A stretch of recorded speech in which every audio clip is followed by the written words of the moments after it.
students, this is PK sir, your chemistry sir, welcoming you to the next lecture of this chapter structure of atom। और ये है class 11th का NCERT chemistry chapter number 2। ठीक है, इस chapter में इससे पहले हम बहुत सारे लेक्चर्स डिस्कस कर चुके हैं। आई थिंक 11 और 12 लेक्चर्स।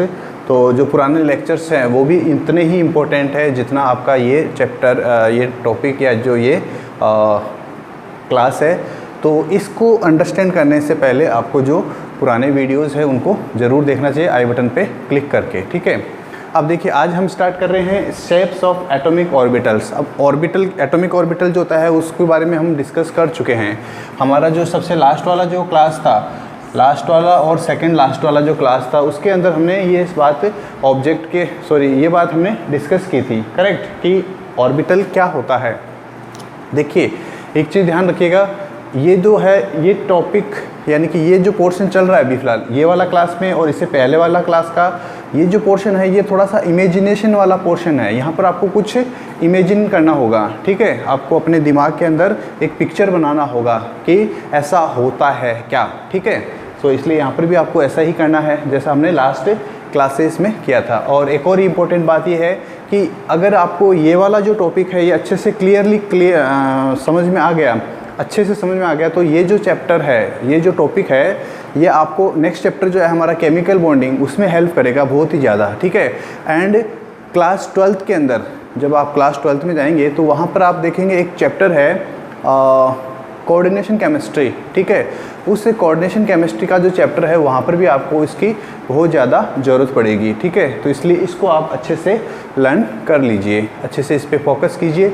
ओके, चलिए, तो लास्ट क्लास में हमने बात की थी ऑर्बिट एंड ऑर्बिटल के अंदर डिफरेंस क्या होता है। ऑर्बिटल तो क्या होता है बताया था मैंने, इलेक्ट्रॉन का घर है। ओके, कोई भी एक ऐसी जगह न्यूक्लियस के चारों ओर, कोई भी एक ऐसी जगह जहां इलेक्ट्रॉन के मिलने की जो प्रोबेबिलिटी है, पॉसिबिलिटी जो है वो 90% से ज़्यादा होती है, 90% या 90% से ज़्यादा होती है, तो उसको हम क्या बोलते हैं, ऑर्बिटल बोलते हैं। स्पेशली एटम की बात हो रही है तो atomic orbital, and this is represented by psi. Psi is a Greek letter. ठीक है, अब देखिए इसके अंदर एटॉमिक ऑर्बिटल जो होता है इनकी शेप कैसी होती है। जैसे मान लो आपसे पूछे कि कोई भी जो घर है, एटम क्या है, ऑर्बिटल क्या है, इलेक्ट्रॉन का घर है। तो अगर आपसे सिंपल सा क्वेश्चन पूछा जाए कि इलेक्ट्रॉन के घर का लुक कैसा है, कैसा दिखता है वो, तो यही बात हम आज यहाँ पे करने वाले हैं। क्या कि जो एटम का जो घर होता है उसका जो शेप है वो कैसा होता है। ठीक है, चलिए ये तो आपको पता ही है खैर कि ऑर्बिटल क्या होता है। फिर देखिए इसके बाद में हम क्या करते हैं, ये जो वेव फंक्शन है इसको हम वेव फंक्शन भी बोलते हैं। और हमें मालूम है कि जो वेव फंक्शन होता है ये वेव फंक्शन को अगर हम साई डिस्टेंस जो होता है, डिस्टेंस के साथ में इसको अगर हम एक ग्राफ प्लॉट करते हैं तो क्या होता है, तो क्या होता है। ठीक है, क्यों करते हैं हम ऐसा, क्योंकि जो डिस्टेंस है उस डिस्टेंस के ऊपर डिपेंड करता है कि इलेक्ट्रॉन कहाँ मिलेगा। इलेक्ट्रॉन का जो डिस्टेंस है, इलेक्ट्रॉन का जो डिस्टेंस है न्यूक्लियस से वो वेरी करता रहता है, करेक्ट। एस ऑर्बिटल के लिए अलग होगा, पी ऑर्बिटल के लिए अलग होगा। ठीक है, तो इस कंडीशन में आपको यहाँ पर जैसे मान लीजिए हम ऑर्बिटल की बात करें तो फर्स्ट ऑर्बिट जो है हमारा वो होता है 1s ऑर्बिटल, 1s ऑर्बिटल। अब हम बात कर रहे हैं 1s ऑर्बिटल की। अब हमें पता है कि न्यूक्लियस जो होता है उस न्यूक्लियस के चारों ओर, न्यूक्लियस के चारों ओर जो ऑर्बिटल्स होंगे, जो ऑर्बिटल्स होंगे तो उस ऑर्बिटल में इलेक्ट्रॉन के मिलने के चांसेस होंगे 90% या उससे भी ज़्यादा। ठीक है, तो अगर हम मैक्स बॉर्न नाम के एक साइंटिस्ट जो थे, मैक्स बॉर्न नाम के एक साइंटिस्ट की बात करें तो वो हमें ये बताया था कि किसी भी जगह पर जो साई स्क्वायर होता है, साई स्क्वायर क्या होता है, जो वेव फंक्शन है आपका या जो एटॉमिक ऑर्बिटल है उसका जो स्क्वायर है, साई का जो स्क्वायर है, सो वो क्या बताता है हमें, किसी पर्टिकुलर पॉइंट पे प्रोबेबिलिटी की बात करता है। Probability for finding the electron, probability of finding a electron at a given point, किसी फिक्स पॉइंट पर probability of finding an electron at a given point, ये बताता है कौन, ये किसने बताया? जर्मन एक साइंटिस्ट या फिजिसिस्ट बोल सकते हैं हम, मैक्स बॉर्न, ऐसा उन्होंने बताया था। ठीक है, और ये जो साई स्क्वायर होता है एक श्रोडिंगर का इक्वेशन है, श्रोडिंगर का इक्वेशन है, तो उसके अकॉर्डिंग अगर हम बात कर रहे हैं जो हमने पहले भी डिस्कस किया है, तो ये जो साई स्क्वायर होता है ये फंक्शन होता है किसका? आर का। अब आर क्या होता है? आर का मीनिंग ये होता है कि न्यूक्लियस से जो आपका सेल है या जो ऑर्बिट है उसकी डिस्टेंस, करेक्ट। अब ऑर्बिट तो पुराना कॉन्सेप्ट हो गया, ऑब्सोलीट हो गया हमारे लिए, हम बात कर रहे हैं ऑर्बिटल। तो ऑर्बिटल से ऑर्बिटल की डिस्टेंस, किसकी डिस्टेंस? ऑर्बिटल की डिस्टेंस कहाँ से? न्यूक्लियस से। ऑर्बिटल की डिस्टेंस न्यूक्लियस से, ठीक है। तो अब यहाँ पर जब हम इनके लिए डायग्राम बनाते हैं, इनके लिए हम जब डायग्राम बनाते हैं तो देखिए हम क्या फाइंड आउट करते हैं, आर के और साई के बीच में जो ग्राफ प्लॉट करते हैं, तो देखिए 1s ऑर्बिटल के लिए कैसा ग्राफ आता है। ये आपका 2 एक्सिस है, जो आपका y एक्सिस है, सॉरी जो ये वाला एक्सिस जो हॉरिजॉन्टल एक्सिस है उसके ऊपर आपको क्या लेना है? r डिस्टेंस लेना है, और ये r जो है वो नैनोमीटर में होती है, ये तो हमें मालूम ही है। क्यों? क्योंकि एटम जो होता है उसकी जो साइज़ होती है, उसका जो मेजरमेंट होता है वो नैनोमीटर की रेंज में होता है। और ये है यहाँ पर साई जो है ये r का फंक्शन है। साई क्या है? r का फंक्शन है, ठीक है। तो इसके लिए जब आप इसके लिए ग्राफ प्लॉट करते हैं, इसके लिए जब आप ग्राफ प्लॉट करते हैं तो जो ग्राफ आता है वो कैसा आता है?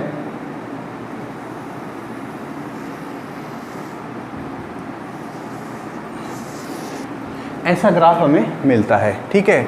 एक पर्टिकुलर हाइट पे, एक पर्टिकुलर रेडियस पे, जैसे मान लीजिए ये r0 है, इस r0 के ऊपर आप देख सकते हैं कि यहाँ पर साई की वैल्यू जो है वो मैक्सिमम है एक पर्टिकुलर वैल्यू पे। एक पर्टिकुलर वैल्यू कौन सी है? जो ये इस वैल्यू पर मैक्सिमम है। तो ये जो r0 हम किसको मानेंगे? यहाँ पर 0 न्यूक्लियस है, ओके। न्यूक्लियस क्या है? यहाँ पर ओरिजिन पॉइंट है। ओरिजिन पॉइंट के ऊपर जो है साई की वैल्यू है वो मैक्सिमम है। इसका मतलब क्या हो गया कि न्यूक्लियस के आसपास, अब देखिए आपको याद होगा कि हमने थॉमसन ने बताया था ऐसा, ठीक है, कि न्यूक्लियस का साइज और थॉमसन ने नहीं, सॉरी, रदरफोर्ड ने बताया था कि न्यूक्लियस का साइज और एटम का जो साइज होता है उसमें कितना डिफरेंस होता है। कि अगर आप एक ऐसा फुटबॉल का ग्राउंड बनाइए, एक ऐसा फुटबॉल का ग्राउंड बनाइए जिसका रेडियस जो है, सॉरी, एक ऐसा सर्कुलर ग्राउंड बनाइए या एक ऐसा सर्किल सोचिए, कंसिडर कीजिए दिमाग में, जिसका रेडियस 5 किलोमीटर हो। यानी कि आप इस डायरेक्शन में, इस पॉइंट से यहाँ पे 5 किलोमीटर जाइए, इस डायरेक्शन में 5 kilometre, in this direction 5 kilometre, और इस डायरेक्शन में भी 5 किलोमीटर। और फिर उसके बाद में जो एक सर्किल बनता है, उस सर्किल के सेंटर में, यानी यहाँ पर अगर एक क्रिकेट का बॉल रख देते हैं तो वो क्रिकेट का बॉल जो है वो न्यूक्लियस है, और ये जो इतना बड़ा साइज है ये है उसका एटम का साइज। तो एटम के रेस्पेक्ट में, with respect to the size of atom, the size of nucleus is negligible. ये जो साइज है जो हमने इतनी बड़ी बनाई है ये बहुत ही कम होती है। तो हम बोल सकते हैं कि न्यूक्लियस के जस्ट चारों तरफ, न्यूक्लियस के जस्ट चारों तरफ जो है यहाँ पर साई की वैल्यू जो है वो ये मैक्सिमम वैल्यू है। ये क्या है? मैक्सिमम वैल्यू है, ओके। और अगर हम इसके लिए, इसी ग्राफ को अगर हम साई स्क्वायर के लिए डिनोट करते हैं, साई स्क्वायर का मतलब क्या होता है? प्रोबेबिलिटी। साई स्क्वायर क्या होता है? प्रोबेबिलिटी। तो ये जो साई स्क्वायर का जो ग्राफ आता है वो कैसा आता है? साई स्क्वायर का जो ग्राफ आता है वो कैसा आता है? देखिए अपनी बुक के अंदर एक डायग्राम दिया हुआ है।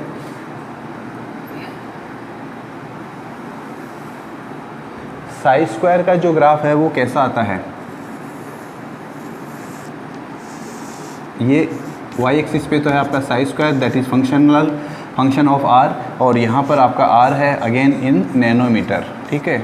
ये नैनोमीटर में है, और इसका हम कोई यूनिट वगैरह नहीं बताते हैं क्योंकि ये तो एक इमेजिनरी मान सकते हैं, प्रोबेबिलिटी है, करेक्ट, प्रोबेबिलिटी है, ठीक है।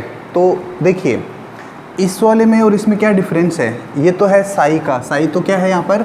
ऑर्बिटल का, एटॉमिक ऑर्बिटल है उसको रिप्रेजेंट करता है, या आपका जो ऑर्बिटल है उसको रिप्रेजेंट करता है। साई स्क्वायर क्या है यहाँ पर? Psi square probability of finding an electron at a given point. ये क्या कहता है? देखिए इसको अगर आप थोड़ा सा ध्यान से देखते हैं तो इस जगह पर, यहाँ पर, इस पर्टिकुलर पॉइंट पर ये मैक्सिमम वैल्यू है किसकी? साई स्क्वायर की। इस पॉइंट पर यहाँ पर ये मैक्सिमम वैल्यू है, ठीक है। तो ये जो मैक्सिमम वैल्यू है यही तो क्या डिसाइड करता है, वह ऑर्बिटल का साइज बता रहा है। उस ऑर्बिटल का साइज है न्यूक्लियस, और उस न्यूक्लियस के चारों ओर जो इलेक्ट्रॉन प्रेजेंट है, मान लीजिए जैसे ये न्यूक्लियस है, ठीक है, और इस न्यूक्लियस के चारों ओर ये जो एक ऐसा सरफेस बनाया हुआ है, इसके चारों तरफ ऐसा सरफेस है, और ये जो इमेजिनरी सरफेस है, इस सरफेस के अंदर ही हम इलेक्ट्रॉन के मिलने की जो पॉसिबिलिटी होती है या जो प्रोबेबिलिटी होती है ना, वो मैक्सिमम होती है। ये तो हो गया आपका 1s के लिए। ये जो हमने कर्व बनाया है ये 1s और ये भी 1s। दोनों में डिफरेंस क्या है, एक साई के लिए है और एक साई स्क्वायर के लिए है, ठीक है। तो साई की वैल्यू देखिए मैक्सिमम कहाँ होती है, न्यूक्लियर एटम का जो ऑर्बिटल है उसकी जो एटॉमिक वेव फंक्शन जो है, वेव फंक्शन की मैक्सिमम वैल्यू कहाँ होती है, ओरिजिन पे। और यहाँ पर इसकी जो मैक्सिमम वैल्यू है वो ओरिजिन के थोड़ा सा दूर है, यानी कि एक पर्टिकुलर आर पे यहाँ पर इसकी हम बोलते हैं R0, जिसको वहाँ पर इसकी वैल्यू है। ये तो हो गया किसके लिए, 1s के लिए। अगर हम ऐसा ही ग्राफ जो है 2s के लिए भी प्लॉट करते हैं, 2s ऑर्बिटल के लिए, फॉर 2s ऑर्बिटल, यहाँ पर भी क्या होगा आपका साई r होगा, और यहाँ पर r होगा नैनोमीटर में। In the same way hither r nanometre में, but here it is psi square, और that is functional of r, ठीक है। तो जब यहाँ पर आप इसका कर्व देखते हैं, तो यहाँ पर आपको एक इम्पोर्टेंट ऑब्जर्वेशन मिलेगा, और वो ऑब्जर्वेशन जो है वो आपको थोड़ा सा याद भी रखना है कि देखिए ये वैल्यू जो है थोड़ा सा सीधा लेना है, एग्जैक्टली तो नहीं है, और इसके बाद में फिर यहाँ पे ये टच करता है इसको, और फिर उसके बाद में ये ऐसा हो जाता है। इसका मीनिंग क्या हो गया, देखिए साई की वैल्यू जो है, जो आपका वेव फंक्शन है एटम का जो ऑर्बिटल है, उसकी जो वैल्यू है ये ओरिजिन पर यहाँ पर इस जगह पे मैक्सिमम है, यहाँ पर इस जगह पर क्या है, ये मैक्सिमम है, करेक्ट। अब यहाँ से फिर क्या होता है, जैसे जैसे हम न्यूक्लियस से दूर जाते हैं, तो हम नीचे देखिए हम इधर जा रहे हैं। न्यूक्लियस से दूर का मतलब ये है आपका न्यूक्लियस यहाँ पर ओरिजिन पे, ठीक है। इससे हम दूर जा रहे हैं, आर इंक्रीज हो रही है। आर जब इंक्रीज हो रही है तो उसके रेस्पेक्ट में जो साई है उसका वैल्यू कम हो रहा है, और इस पॉइंट पर एक पर्टिकुलर पॉइंट पर आकर ये क्या हो जाता है, एक पर्टिकुलर पॉइंट पर ये आकर क्या हो जाता है, आपका जो y एक्स एक्सिस है उसको टच कर देता है, ऑलमोस्ट टच करता है। ध्यान रखना, एग्जैक्टली टच नहीं करता है, यहाँ पर थोड़ा सा क्या है, थोड़ा सा बीच में डिफरेंस है, ठीक है। और उसके बाद में फिर वो ये वैल्यू वापस इंक्रीज होती है। अब इसका क्या मीनिंग है, अभी इसका जो हम बात करेंगे थोड़ी सी देर बाद में, ठीक है। अब इसी के लिए हम अगर साई स्क्वायर का ग्राफ प्लॉट करते हैं तो वो कैसा आएगा, देखिए साई स्क्वायर का ग्राफ जो है वो ऐसा स्टार्ट होता है, एकदम से डाउन आता है, ये यहाँ पे टच करता है इसको, यहाँ पर रियली इनफैक्ट एग्जैक्टली यहाँ पर टच करता है, और उसके बाद में फिर वापस ऊपर उठता है, और एक मैक्सिमम वैल्यू मिलने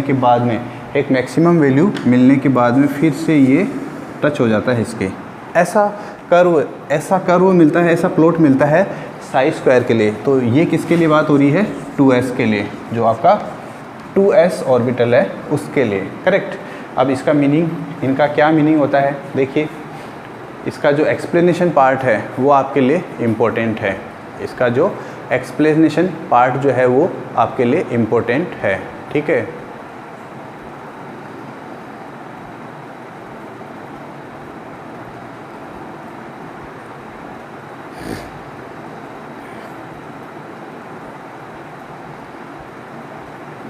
अब देखिए 1s और 2s का हम कंपैरिजन करते हैं। 1s का तो मैंने बता ही दिया यहाँ पर।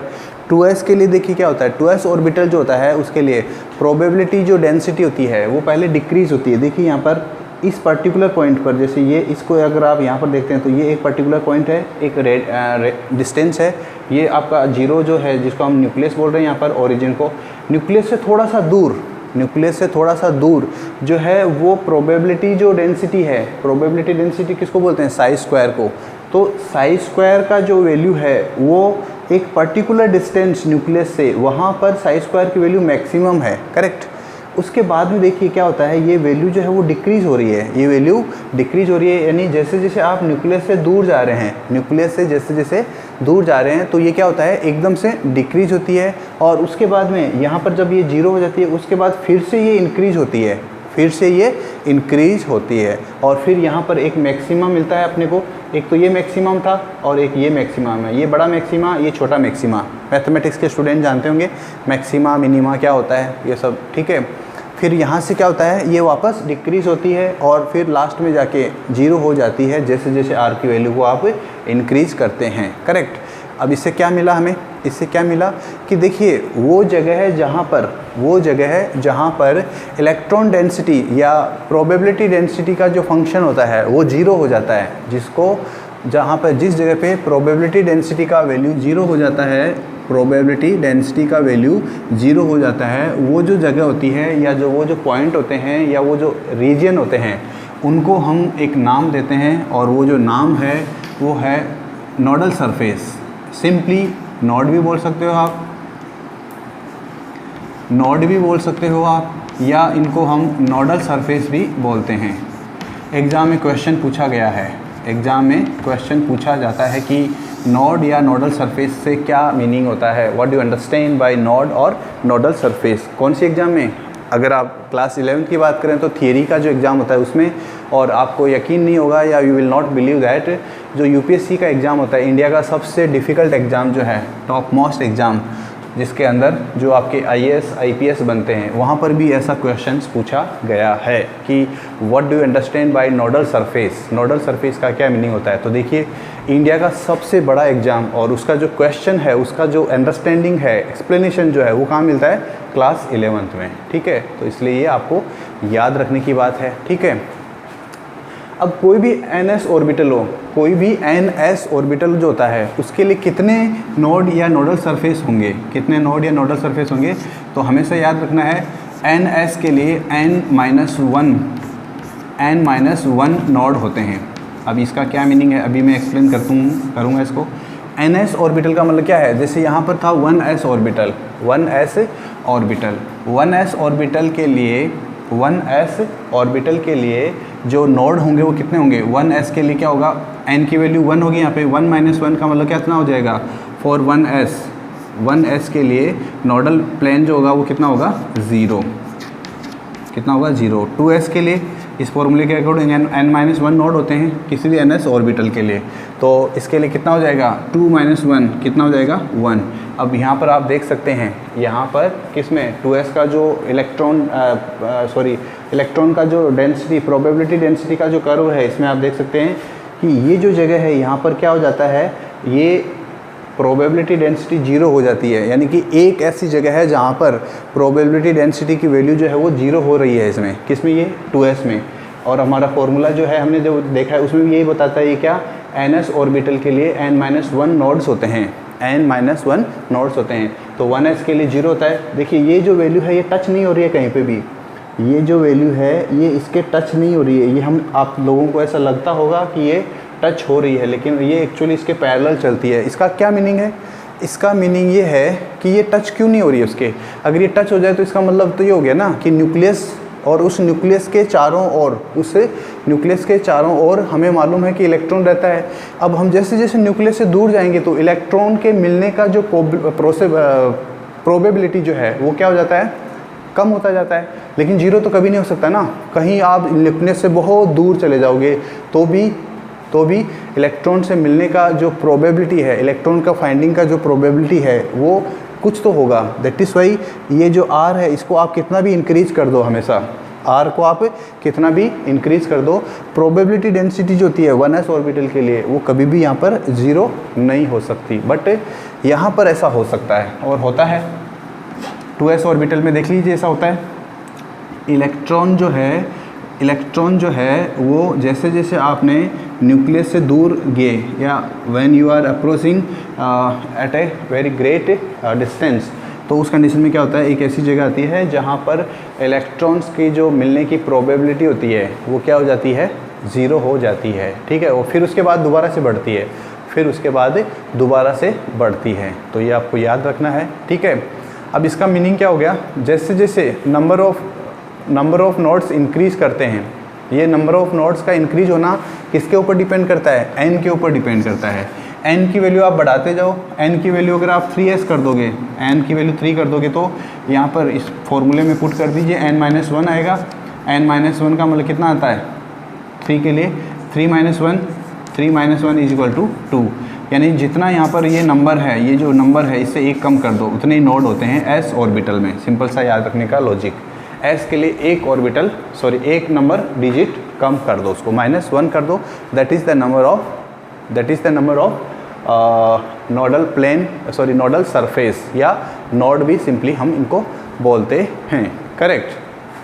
अब देखिए ये जो प्रोबेबिलिटी डेंसिटी के जो कर्व होते हैं, प्रोबेबिलिटी डेंसिटी के जो कर्व होते हैं, इनको हम चार्ज क्लाउड डायग्राम्स की हेल्प से भी हम इनको एक अंडरस्टूड कर सकते हैं, एक इमेजिनेशन बना सकते हैं, एक विजुअलाइजेशन कर सकते हैं इनका। अब ये चार्ज क्लाउड डायग्राम्स ये क्या होते हैं, चार्ज क्लाउड डायग्राम्स वो डायग्राम्स होते हैं जिनके अंदर जो डॉट्स होते हैं, जितने भी छोटे छोटे डॉट बनाते हैं, वो डॉट क्या रिप्रेजेंट करते हैं, उस पर्टिकुलर एरिया में इलेक्ट्रॉन्स को डिनोट करता है, उससे पर्टिकुलर एरिया में इलेक्ट्रॉन्स को डिनोट करता है। ठीक है, आप चाहो तो देख सकते हो यहाँ पर डायग्राम देखिए, आपकी बुक के अंदर एक डायग्राम बनाया हुआ है। इस डायग्राम को देख के चलिए मैं बना ही देता हूँ एक छोटा सा डायग्राम।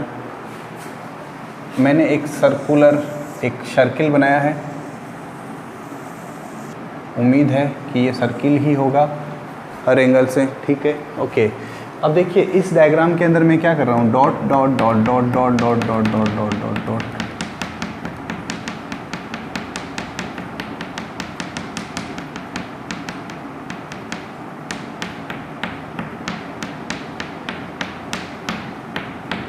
ये मैंने इसको बोलते हैं चार्ज क्लाउड डायग्राम।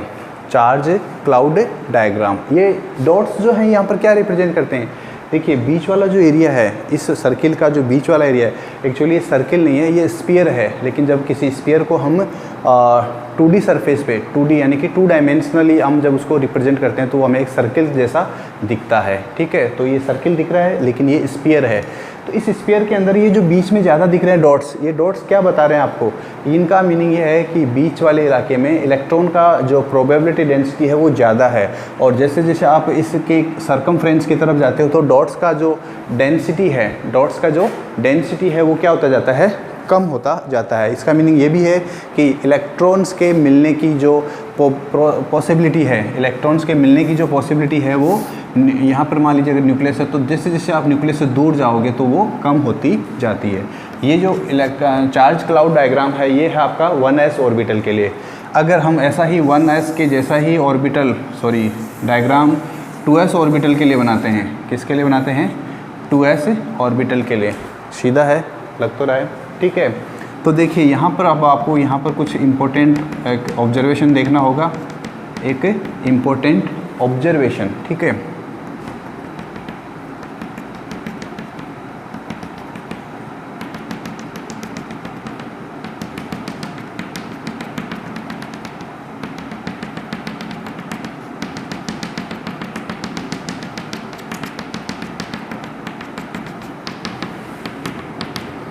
कुछ दिख रहा है,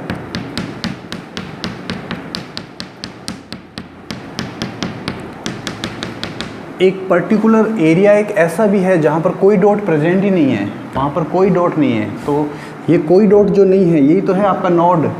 देखिए न्यूक्लियस है, ये मान लीजिए यहाँ पर इसका न्यूक्लियस है, न्यूक्लियस के चारों ओर ये जो इतना सा एरिया है उसके अंदर बहुत सारे डॉट्स हैं। इसका मीनिंग कि यहाँ पर इलेक्ट्रॉन्स के मिलने का जो प्रोबेबिलिटी है वो बहुत ज़्यादा है, टू मच। ठीक है, फिर इस इलाके के बाद में जब आप और न्यूक्लियस से दूर जाते हो, इसके दूर और बाहर जाते हो तो यहाँ पर कोई इलेक्ट्रॉन नज़र नहीं आ रहा है, यहाँ पर कोई डॉट नहीं है। इसका मीनिंग क्या है, यहाँ पर इलेक्ट्रॉन्स के मिलने की प्रोबेबिलिटी बहुत कम है या ज़ीरो है। ठीक है, आपकी बुक में जो डायग्राम बनाया हुआ है एक्चुअली वो थोड़ा सा गलत है, क्योंकि वहाँ पर उसमें जो एरिया है, ये जो बीच वाला जो खाली एरिया है उसमें भी डॉट्स बनाए गए हैं। अगर डॉट्स बनाए गए हैं तो इसका मतलब तो है कि वहाँ पर इलेक्ट्रॉन होना चाहिए, बट रियल में ऐसा नहीं होता है। करेक्ट। तो ये जो इस खाली एरिया के बाद में ये जो वैकेंट है जिसमें डॉट नहीं है, जो डॉट फ्री रीजन है, इसको ही हम बोलते हैं नोड। क्या बोलते हैं हम इसको? नोड। नोड की डेफिनेशन बताई थी मैंने कि इलेक्ट्रॉन के न्यूक्लियस के चारों ओर का हुआ है एरिया, न्यूक्लियस के चारों ओर का किसी ऑर्बिटल का हुआ है एरिया जहाँ पर इलेक्ट्रॉन्स के मिलने की जो प्रोबेबिलिटी होती है वो ज़ीरो हो जाती है, उसको हम नोड या नोडल सरफेस भी बोलते हैं। ठीक है। और ns ऑर्बिटल के लिए नंबर ऑफ नोड्स की जो वैल्यू होती है वो n-1 के इक्वल होती है। ठीक है। तो यहाँ पर ये एक क्या है? नोडल सरफेस है। ठीक है। फिर उसके बाद आप देखते हैं दोबारा से यहाँ पर नंबर ऑफ डॉट्स इंक्रीज हो जाते हैं, यानी कि इलेक्ट्रॉन्स के मिलने की जो पीडी है, प्रोबेबिलिटी डेंसिटी है, वो क्या है? ज़्यादा है। और फिर जैसे जैसे आप और इधर दूर की तरफ जाते हैं, न्यूक्लियस से सर्कमफ्रेंस की तरफ जाते हैं, तो क्या होता है? ये जो इलेक्ट्रॉन डेंसिटी है वो और कम होती जाती है। इस मीन्स यहाँ पर इलेक्ट्रॉन प्रोबेबिलिटी जो है वो क्या हो जाती है? और कम हो जाती है। ठीक है। तो ये इसका एक इम्पोर्टेंट कॉन्सेप्ट है जो आपको याद रखना है। ओके, चलिए इसके बाद में देखते हैं हम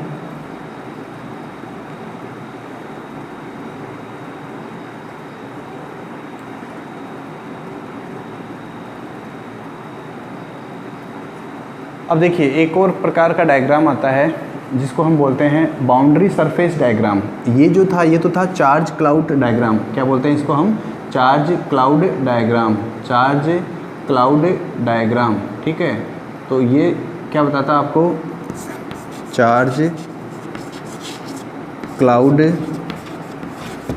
डायग्राम, जिसके अंदर हम इलेक्ट्रॉन डॉट का स्ट्रक्चर करते हैं, इलेक्ट्रॉन्स को हम डॉट की फॉर्म में रिप्रेजेंट करते हैं, इसको बोलते हैं चार्ज क्लाउड डायग्राम। ठीक है।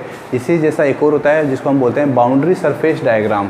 Boundary surface diagram. और ये जो बाउंड्री सरफेस डायग्राम होता है वो क्या कहता है हमें?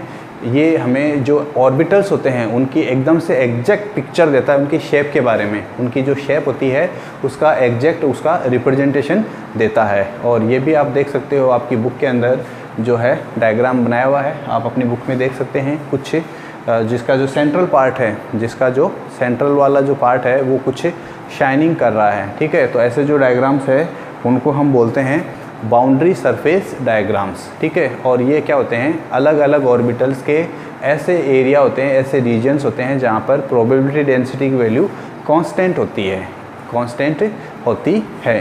ठीक है। चलिए तो नेक्स्ट देखिए इसके बाद में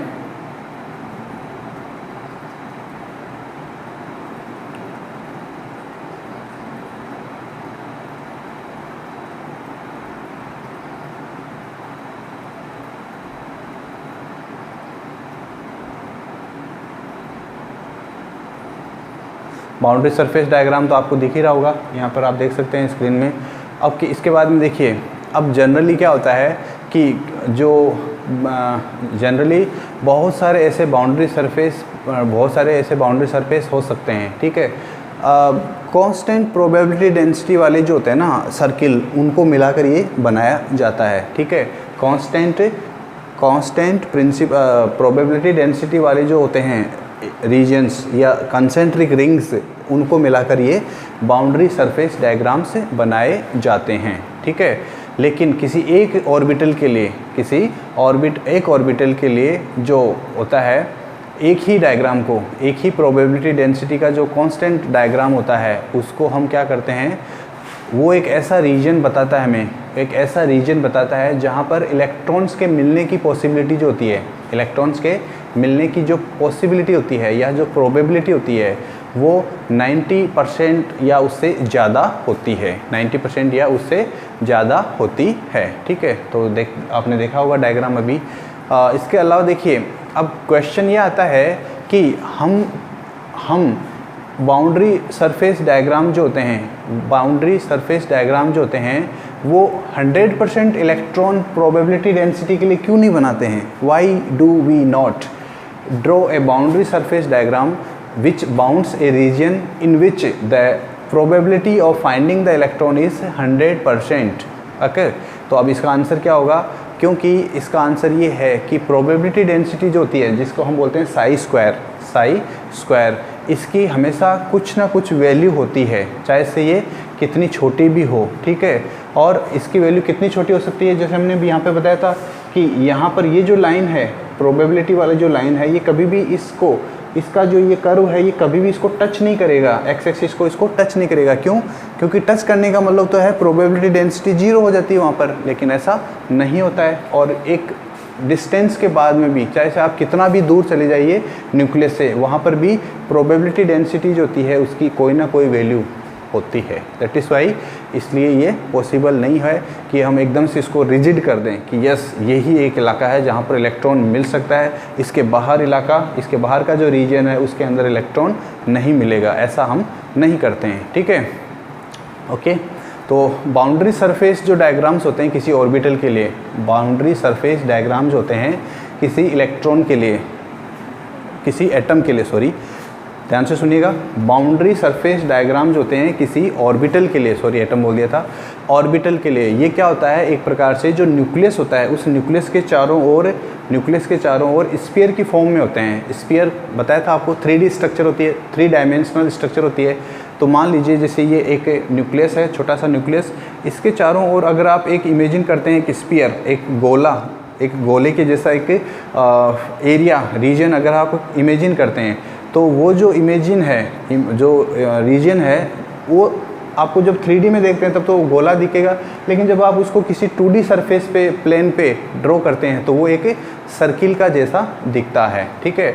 और ये जो सर्किल होता है, इस सर्किल के अंदर जो भी एरिया है उसमें इलेक्ट्रॉन्स के मिलने की जो प्रोबेबिलिटी होती है वो 90% या उससे ज़्यादा होती है। तो ये आपको याद रखना है, ठीक है, क्योंकि ये इम्पोर्टेंट है। अगर ये कॉन्सेप्ट आपको यहाँ पे याद रह जाता है या अच्छे से समझ में आ जाता है तो उम्मीद है आपको आगे भी प्रॉब्लम नहीं आएगी, ठीक है। चलिए, तो हमने देख लिया 1s और 2s की बात कर ली हमने। ये 1s, हाँ ये 2s के लिए है भाई, ये 1s के लिए है तो ये 2s के लिए है, ठीक है, कंफ्यूज मत होना है। तो इसका मतलब क्या हो गया, 1s और 2s ऑर्बिटल जो होते हैं वो शेप में कैसे होते हैं, देख सकते हैं आप, स्फेरिकल है। कैसे हैं? स्फेरिकल। और not only 1s and 2s, जितने भी s ऑर्बिटल्स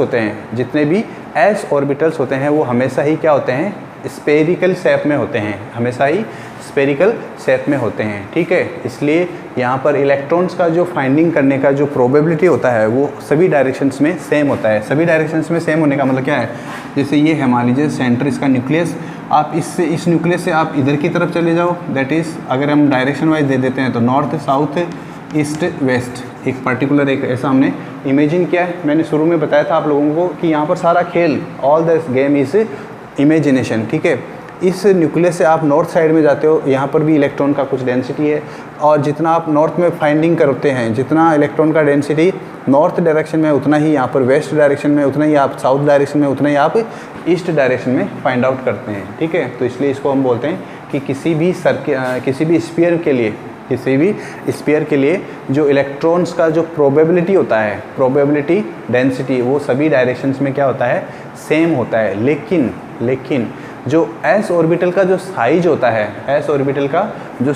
है, वो क्या होता है, प्रिंसिपल क्वांटम नंबर के बढ़ने पर, on increasing the principal quantum number, जो s ऑर्बिटल का साइज है वो इंक्रीज हो जाता है।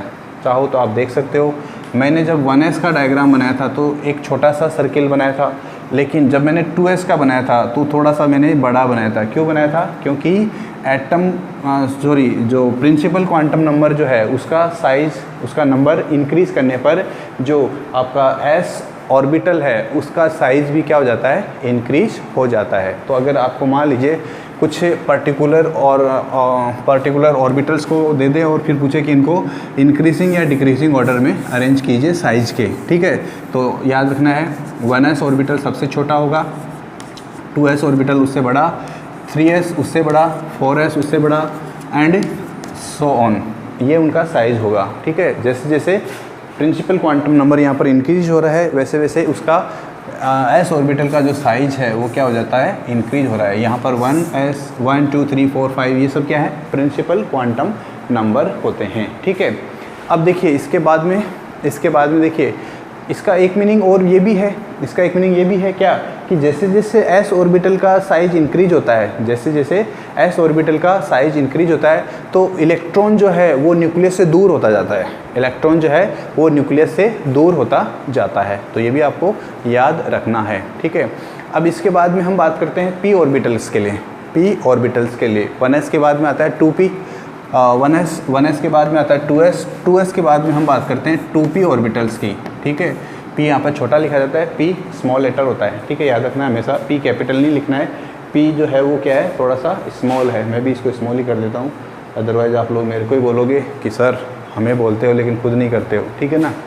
चलिए तो p ऑर्बिटल की बात करते हैं। p ऑर्बिटल के अगर हम बाउंड्री सरफेस डायग्राम, जिसको हम शॉर्ट में BSD बोलते हैं, इसको हम बोलते हैं CCD, चार्ज क्लाउड डायग्राम, और एक होता है बाउंड्री सरफेस डायग्राम BSD, ठीक है। तो अगर आप p ऑर्बिटल्स के लिए अगर बनाते हैं, p ऑर्बिटल कितने होते हैं? 3 होते हैं। p ऑर्बिटल कितने होते हैं? 3 कौन कौन से होते हैं बताएंगे अभी। अगर आप p ऑर्बिटल्स के लिए या 2p की अगर हम स्पेसिफिकली बात करें तो अगर उनके लिए डायग्राम बनाते हैं तो जो आपका फिगर 2.14 आपकी बुक के अंदर गिवन है उसके जैसा बनता है। देखिए सबसे पहली बात तो ये है कि यहाँ पर जो p ऑर्बिटल होता है ना, p ऑर्बिटल, उसका जो शेप है वो स्फेरिकल नहीं है, इसके जैसा नहीं होता है। p ऑर्बिटल जो होता है ना उसमें 2 लोब होते हैं। मैं आपको यहाँ पे डायग्राम बना के दिखा रहा हूँ, ये एक लोब है और ऐसा ही एक लोब और होता है। तो ऐसा जो स्ट्रक्चर है, ये जो स्ट्रक्चर है ये p ऑर्बिटल का है। कैसा होता है ये? p orbital. और ये देखने से ऐसे लग रहा है जैसे डंबल शेप है। ये डंबल नाम सुना होगा आप लोगों ने, डंबल शेप, ऐसी जो शेप होती है। या इसको अगर आप थोड़ा उल्टा कर देंगे, मीन्स इसको अभी तो ये ऐसे है, इसको अगर आप ऐसे लेटा देंगे तो ये इन्फिनिटी बन जाएगा, ठीक है। या हमारा जो इंग्लिश का जो 8 नंबर होता है उसके जैसा होता है। लेकिन यहाँ पर उसमें थोड़ा फ़र्क है, यहाँ पर ये लोब जो है ना, इस एक साइड को, इतना वाला जो साइड है इसको हम बोलते हैं लोब, LOBE, लोब। तो इसके अंदर 2 लोब है, एक लोब इधर है, एक लोब इधर है, 2 लोब होते हैं। लेकिन ऑर्बिटल एक ही है, इसको बोलेंगे हम एक ऑर्बिटल जिसके 2 लोब होते हैं। p ऑर्बिटल हमेशा ऐसा होता है, ठीक है, याद रखना है। ओके, अब ये ऐसा नहीं, हमेशा ऐसा ही हो, ऐसा ज़रूरी नहीं है। इसका जो आपको जैसा दिख रहा है आप इसको ऐसे भी बना सकते हो, ओके, और आप इसको ऐसा भी बना सकते हो। लेकिन हमेशा याद रखना लोब जो है p ऑर्बिटल के वो हमेशा इक्वल होने चाहिए। लोब जो हैं वो हमेशा क्या होते हैं? इक्वल होते हैं, ठीक है। तो ये जो लोब होते हैं ये एक पर्टिकुलर प्लेन होता है, उस प्लेन को न्यूक्लियस बोलते हैं। एक पर्टिकुलर प्लेन है, उस प्लेन के थ्रू पास करता है और उसके दोनों तरफ होते हैं, ठीक है। तो जैसे मान लीजिए ये p आपका न्यूक्लियस है, यहाँ पर एक ये प्लेन है और इस प्लेन के ऊपर की तरफ एक लोब है और एक इस प्लेन के नीचे की तरफ लोब है। तो इनको हम बोलते हैं p ऑर्बिटल। क्या बोलते हैं इनको हम? p ऑर्बिटल, ठीक है। और ये जो p ऑर्बिटल होते हैं ये जो है प्रोबेबिलिटी डेंसिटी जो होती है किसी भी प्लेन के ऊपर इनके लिए जो है वो 0 होती है। कहाँ पे? किसी पर्टिकुलर प्लेन पे। अब इसको देखिए, मैं एक्सप्लेन करता हूँ आपके सामने कैसे करता हूँ। देखिए ध्यान से देखिएगा, मेरे पास 2 चॉक पीस है, ओके, मेरे पास 2 चॉक पीस है और मैं इनको क्या कर देता हूँ, यहाँ पे कनेक्ट कर देता हूँ, ठीक है। कनेक्ट करने का मतलब ये है कि ये एक लोब है और ये दूसरा लोब है और ये दोनों जो है इस जगह से यहाँ पर जुड़े हुए हैं, ठीक है। तो जहाँ पर ये जुड़े हुए हैं यहाँ पर ये एक प्लेन है, ठीक है, मान लेते हैं ये एक प्लेन है। तो अब मैं इनको ऐसे कर देता हूँ थोड़ा सा, ठीक है, एक ऐसे इस तरीके से कर देता हूँ, ठीक है। एक लोब जो है वो प्लेन के ऊपर है, एक लोब प्लेन के ऊपर है और एक लोब प्लेन के नीचे है।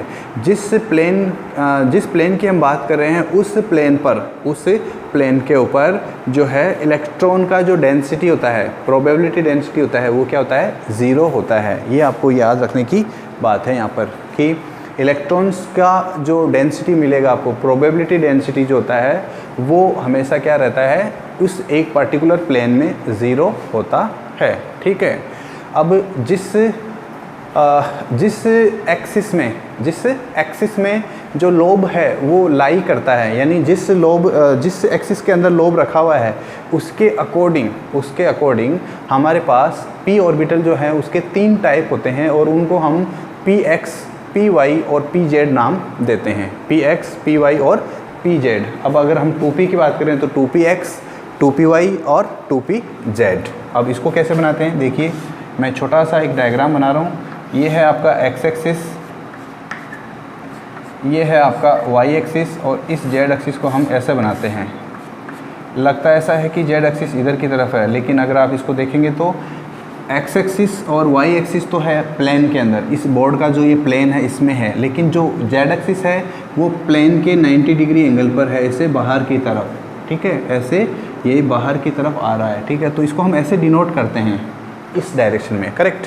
अब हमें मान लो बनाना है क्या, पी एक्स, क्या बनाना है हमें, पी एक्स। तो जब हम पी एक्स बनाएंगे, जब हम पी एक्स बनाएंगे तो उस कंडीशन में जो लोब बनेगा वो ऐसा बनाएंगे। एक तो लोब हो गया इस साइड में, और एक लोब जो है वो हम बनाएंगे इसके इस साइड में, ठीक है। अब यहाँ पर अगर ये एक्स एक्सिस पॉजिटिव वाला है तो इसका नेगेटिव एक्स एक्सिस भी होता है, और नेगेटिव एक्स एक्सिस इधर की तरफ होगा, ठीक है। ये नेगेटिव एक्स एक्सिस और ये पॉजिटिव वाई एक्सिस। इस लोब को हम बोलते हैं, इस ऑर्बिटल को हम बोलते हैं पी एक्स ऑर्बिटल। क्यों? क्योंकि इसकी जो लोब है, इस ऑर्बिटल की जो लोब है वो एक्स एक्सिस के पैरेलल है, या एक्स एक्सिस के पैरेलल लाई कर रही है, ठीक है।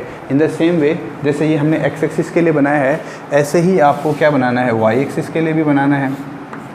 फिर से वही 3 एक्सिस बनेंगी। अभी तक हमारे पास 3 एक्सिस ही है, फोर्थ एक्सिस का जिस दिन, अभी तक हमारे पास 3 एक्सिस ही है, X axis, Y axis and Z axis. जिस दिन फोर्थ एक्सिस का हमारे पास कॉन्सेप्ट आ जाएगा, या हम उस फोर्थ एक्सिस को ड्रॉ करना सीख जाएंगे, हाउ टू यूज़, उस समय हम टाइम ट्रेवल करना भी सीख जाएंगे, क्योंकि ऐसा बताते हैं कि फोर्थ जो एक्सिस है वो टाइम का होगा, करेक्ट। तो बाद की बात है, यहाँ पर हम बनाते हैं, ये जो इसका है पॉइंट, ये है इसका सेंटर पॉइंट, और यहाँ से हम इसको ड्रॉ करते हैं ऐसा करके। ये पी वाई एक्सिस है, सॉरी ये पी वाई ऑर्बिटल है।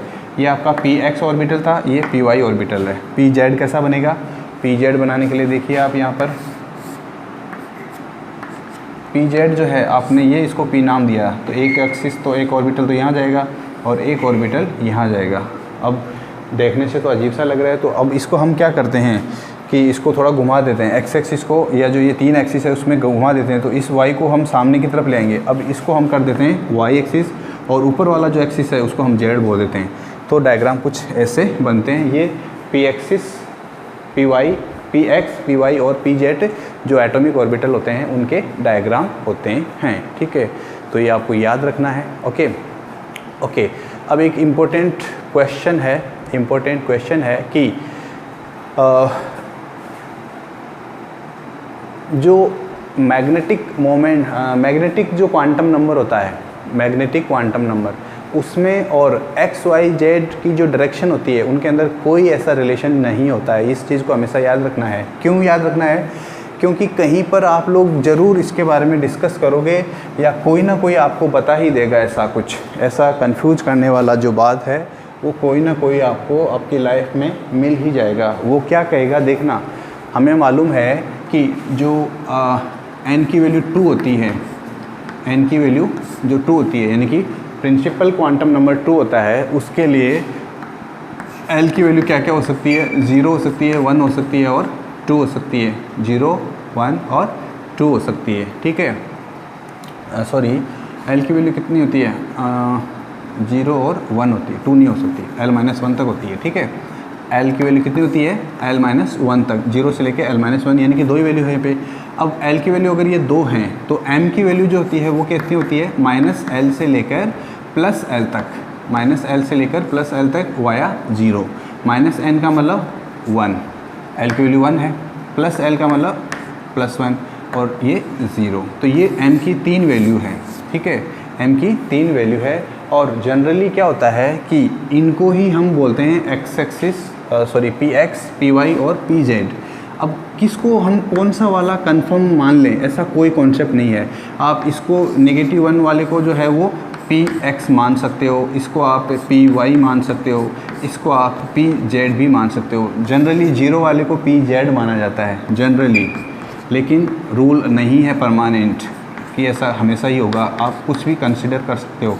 1 वाला जो पॉजिटिव वाला वैल्यू है उसको भी आप पी एक्स मान सकते हो या पी जेड मान सकते हो या पी वाई मान सकते हो, ठीक है। तो इसलिए ऐसा कोई इनमें रिलेशन नहीं है। There is no simple relation between the values of M L. M L क्या है? मैग्नेटिक नंबर, ठीक है। मैग्नेटिक एजीमुथल जो लॉन्जिट्यूडिनल वाला है उसके अंदर ये बताता है कि एक्स वाई जेड डायरेक्शन और एम के अंदर कोई रिलेशन नहीं होता है, ठीक है। चलिए इसके बाद में देखिए, इसके बाद की जो कहानी है वो हम चलिए कर ही देते हैं, आज ही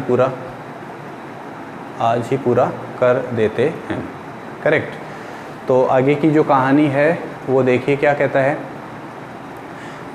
there are 3 possible values of, ये तो हमने बताई दी कहानी सारी सब कुछ, ठीक है। अब ये एक चीज़ याद रखना है कि ये जो 3 p ऑर्बिटल होते हैं वो हमेशा एक दूसरे के म्यूचुअल परपेंडिकुलर होते हैं। अब ये म्यूचुअल परपेंडिकुलर का मतलब क्या होता है? देखिए इस डायग्राम को देखिए, आप यहाँ पर देख सकते हैं, ये मेरा थंब है, ये फिंगर है, इंडेक्स फिंगर, और ये है आपका मिडिल फिंगर। इन तीनों को मैं इस हिसाब से अरेंज कर रखा है मैंने, ठीक है। और अगर ये समझ में नहीं आता है तो मैं आपको बता देता हूँ, एक और मेथड है मेरे पास, दूसरा मेथड। उस मेथड में आप देखिए, ये है 2 एक्सिस, ये मैंने 2 एक्सिस बनाए हैं, ठीक है। ये आपका एक्स एक्सिस है और ये आपका वाई एक्सिस है, और यहाँ पर मैंने जो है वो जेड एक्सिस बनाया है। क्या बनाया है मैंने? Z axis. अब यहाँ पर देखिए आप, ये तीनों जो एक्सिस है वो एक दूसरे के परपेंडिकुलर है। कैसे? ये एक्स एक्सिस अगर इसको आप मानते हो और ये वाई एक्सिस है तो ऊपर वाला जेड एक्सिस होगा, करेक्ट। किसी को भी आप कोई सा भी एक्सिस मान सकते हो, क्यों? क्योंकि हम ऐसे घुमा फिरा के, ऐसे करके, कैसे भी करके कर सकते हैं, बिल्कुल always they are mutually perpendicular. तो ये एक्स एक्सिस, ये वाई एक्सिस, तो ये जेड एक्सिस, ठीक है। तीनों एक तीसरे के क्या होते हैं? परपेंडिकुलर होते हैं। परपेंडिकुलर का मतलब ये जो एंगल है वो क्या होगा? हमेशा 90 डिग्री होता है, ठीक है। चलिए, जैसे जैसे p ऑर्बिटल की साइज इंक्रीज होती है, जैसे जैसे p ऑर्बिटल की साइज इंक्रीज होती है, जैसे जैसे प्रिंसिपल क्वांटम नंबर की साइज इंक्रीज होती है, जैसे जैसे प्रिंसिपल क्वांटम नंबर की साइज इंक्रीज होती है, नंबर इंक्रीज होता है, वैसे वैसे जो p ऑर्बिटल होता है उसका साइज और उसका एनर्जी भी इंक्रीज होता है। तो जैसे यहाँ पर हमने लिखा था 1s 2s 2p 3s ऐसा कुछ करके, इन द सेम में 1s के बाद में 1p तो होता ही नहीं है, 1p होता ही नहीं है, ठीक है। तो स्टार्ट कहाँ से होता है? 2p से। 2p का साइज़ सबसे छोटा, फिर उसके बाद 3p का साइज़, उसके बाद 4p का साइज़, उसके बाद 5p का साइज़, एंड सो ऑन। ये है उनका साइज़ और एनर्जी का ऑर्डर, साइज़ और एनर्जी का ऑर्डर। उसके बाद में देखिए क्या होता है, उसके बाद में क्या कहते हैं हम कि ठीक है, जैसे जैसे प्रोबेबिलिटी डेंसिटी जो होती है, प्रोबेबिलिटी डेंसिटी की जब हम बात करते हैं, प्रोबेबिलिटी डेंसिटी की अगर हम इनके लिए बात करें तो प्रोबेबिलिटी डेंसिटी जो फंक्शन होता है p ऑर्बिटल के लिए, उसके लिए भी वैल्यू जो है वो एक पर्टिकुलर जगह पे जीरो होती है, ठीक है। और वो जो जीरो होती है उसको हम बोलते हैं उस पर्टिकुलर का प्लेन, उसका क्या बोलते हैं हम? प्लेन, ठीक है। तो जैसे जैसे न्यूक्लियस से डिस्टेंस इंक्रीज होता है एक पर्टिकुलर प्लेन में, उसका प्रोबेबिलिटी डेंसिटी की वैल्यू जीरो भी होती है एक एक्सिस पे, एक प्लेन में, एक पर्टिकुलर प्लेन में, ठीक है। अब जैसे यहाँ पर हमने देखा था ns ऑर्बिटल के लिए नोड को जो कैलकुलेट करने के लिए जो हमें एक सिंपल सा तरीका है वो है n-1। ऐसे ही जो np ऑर्बिटल होते हैं, np जो ऑर्बिटल्स होते हैं, np ऑर्बिटल के लिए जो नोड होते हैं उनकी वैल्यू को कैलकुलेट कैसे करते हैं, उसके लिए आपको याद रखना है n-2। ये आपको याद रखना है, यानी n की वैल्यू जितनी होगी उसमें से 2 कम कर देंगे तो उतना उसके लिए नोड की वैल्यू आएगी। जैसे मान लीजिए मेरे को निकालना है 4p के लिए, 4p के अंदर n की वैल्यू कितनी है? 4। n के अंदर n की वैल्यू कितनी है? 4 - 2, यानी 4p के लिए नोडल प्लेन या नोडल सरफेस या नोड कितने बनेंगे? नोडल बनेंगे 2। सो डायरेक्ट क्वेश्चन पूछा जाता है कॉम्पिटिशन्स में, बहुत ही इजी क्वेश्चन है, सीधा सीधा देगा आपको कि how many nodes are present for this 4p orbital. Simple सा एकदम हलवा क्वेश्चन होता है ना, जिसको लल्लू क्वेश्चन बोलते हैं, इस टाइप का क्वेश्चन आएगा। तो उम्मीद है आप लोगों को याद रहेगा तब तक जब तक आप लोगों का क्लास 12 कंप्लीट हो जाएगा, क्योंकि आपका जो मेडिकल का एग्ज़ाम है या जो नीट का एग्ज़ाम है या जो जेई का, हाँ जेई वालों के लिए अच्छी बात यह है कि साल में 2 बार होता है, तो इन बिटवीन भी आप लोग 12th क्लास के साथ भी उसको दे सकते हैं। बट नीट का अभी फ़िलहाल सो फार एक ही बार एग्ज़ाम होता है साल में, 1 ईयर। ऐसा कोई प्रपोजल था कि इसको भी साल में 2 बार किया जाए, but that proposal was rejected recently. Okay, चलिए, तो ये कहानी हो गई। अब इसके बाद में हम बात करते हैं, अगर L की वैल्यू 2 हो तो L की वैल्यू 2 का मतलब क्या होता है, N की वैल्यू कितनी होगी, N की वैल्यू जो होगी उसके लिए हम बोलेंगे कि ऑर्बिटल जो होगा उसको हम बोलेंगे d ऑर्बिटल। L की वैल्यू जब 2 होती है तो उसके लिए जो ऑर्बिटल होता है उसको हम d ऑर्बिटल बोलते हैं। और इस ऑर्बिटल के लिए जो है प्रिंसिपल क्वांटम नंबर की जो मिनिमम वैल्यू है वो है 3, ठीक है। तो इसका मतलब क्या बोलेंगे हम उसको 3d। यहाँ पे d स्मॉल है, ये d कैपिटल वाला नहीं है, डायमेंशन वाला नहीं है, ठीक है, ये d डिफ्यूज वाला है। किसी एक स्टूडेंट ने बताया भी था कि S-P-D-F जो ऑर्बिटल्स होते हैं उनकी फुल फॉर्म क्या होती है। S का मतलब शार्प, P का मतलब प्रिंसिपल, D का मतलब डिफ्यूज और F का मतलब S-P-D-F, F का मतलब क्या बताया था, फंडामेंटल, ठीक है। तो ये सब वैल्यू आपको याद होनी चाहिए, वैसे तो जस्ट जनरल नॉलेज के पर्पज़ से हैं। तो ये हो गया 3D, यानी कि d ऑर्बिटल जो होता है वो 3D से स्टार्ट होता है, ठीक है। और यहाँ पर जो है m की वैल्यू जो है वो कितनी होगी, m की वैल्यू कितनी होगी, m की वैल्यू 5 होगी यहाँ पर, क्योंकि l की वैल्यू कितनी होगी, l कितना हो सकता है यहाँ पर 0 1 2, 2 ज़्यादा है मैक्सिमम, तो -2 -1 0 +2 +1 एंड +2, ये 5 वैल्यूज़ हैं। दिख नहीं रही होगी तो मैं दोबारा से इसको लिखने के लिए बताता हूँ आपको। यहाँ पर m की वैल्यू कितनी होगी, -2, फिर -1, फिर 0, फिर +1 और फिर +2, ये 5 वैल्यूज़ हैं, ठीक है। इसका मीनिंग क्या हो गया कि जो d ऑर्बिटल है वो 5 टाइप के होते हैं। देयर आर 5 d ऑर्बिटल्स, ठीक है। और इनके लिए अगर हम बाउंड्री सरफेस डायग्राम की हम बात करें, BSD की हम बात करें, तो आप देख सकते हैं figure 2.15 page number 56 of your book, ठीक है। और ये जो 5 d ऑर्बिटल्स होते हैं इनको हम रिप्रेजेंट करते हैं कैसे, इनको रिप्रेजेंट करने के लिए हम यूज़ करते हैं कौन कौन से नाम, dxy, dyz, dzx और नेक्स्ट है dx² - y²। देखिए ये माइनस, कुछ लोग इसको माइनस नहीं बोलते हैं, सिंपल ऐसा बोल देते हैं dx² y²। और 5वां जो है वो है थोड़ा सा अलग टाइप का, dz², ठीक है। तो ये 5 d ऑर्बिटल्स होते हैं। और ये जो d ऑर्बिटल्स होते हैं, इन सभी d ऑर्बिटल्स की जो शेप है वो इन चारों की सेम होती है, और इस 5वें की, ये जो 5th वन होता है इसकी थोड़ी सी अलग होती है, इसकी अलग होती है, ठीक है। लेकिन सभी d ऑर्बिटल्स जो होते हैं वो डीजनरेट होते हैं। डीजनरेट का मतलब होता है एनर्जी के रेस्पेक्ट में, ठीक है, कि उनकी सभी की वैल्यू, एनर्जी की वैल्यू सेम होगी। dxy की एनर्जी जितनी होगी उतनी dyz की, उतनी ही dzx की, उतनी ही dx² y² की, और उतनी ही dz² की होती है। तो डिफरेंस क्या रहा कि ये जो 5th वन है ना, इसका जो शेप होता है वो थोड़ा सा डिफरेंट होता है, बाकी सबकी शेप सेम होती है, ठीक है। और जिसके लिए the d orbitals for which n is greater than 3 also have shapes similar to 3d orbitals. लेकिन डिफरेंट किस बात का होता है, डिफरेंस किस चीज़ का होता है, उनकी साइज़ और उनकी एनर्जी का डिफरेंस होता है, ठीक है।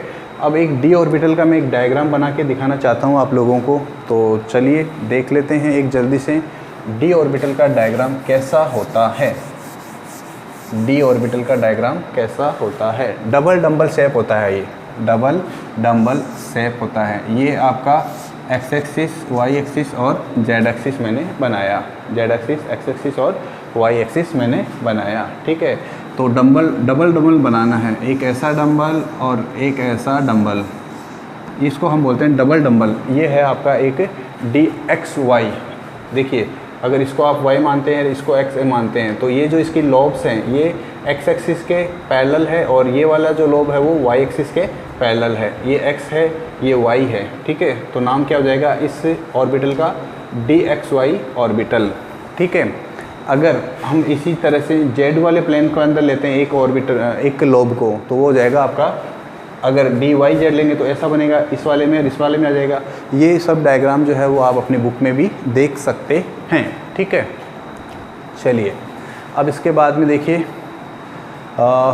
नेक्स्ट जो है इम्पोर्टेंट बात ये है कि there are the total number of nodes are given by n minus 1, that is sum of l angular nodes and n minus l minus 1 radial nodes। तो ये जो इम्पोर्टेंट चीज़ है वो आपको याद नहीं रखनी है, याद रहे तो भी ठीक है, नहीं याद रहे तो भी ठीक है। ठीक है, तो ये था आज के लिए शेप्स ऑफ एटॉमिक ऑर्बिटल्स। थोड़ा सा डिफ़िकल्ट भी है और अच्छा भी है, इमेजिन करना पड़ता है आपको इसमें यहाँ पर सारी बातें।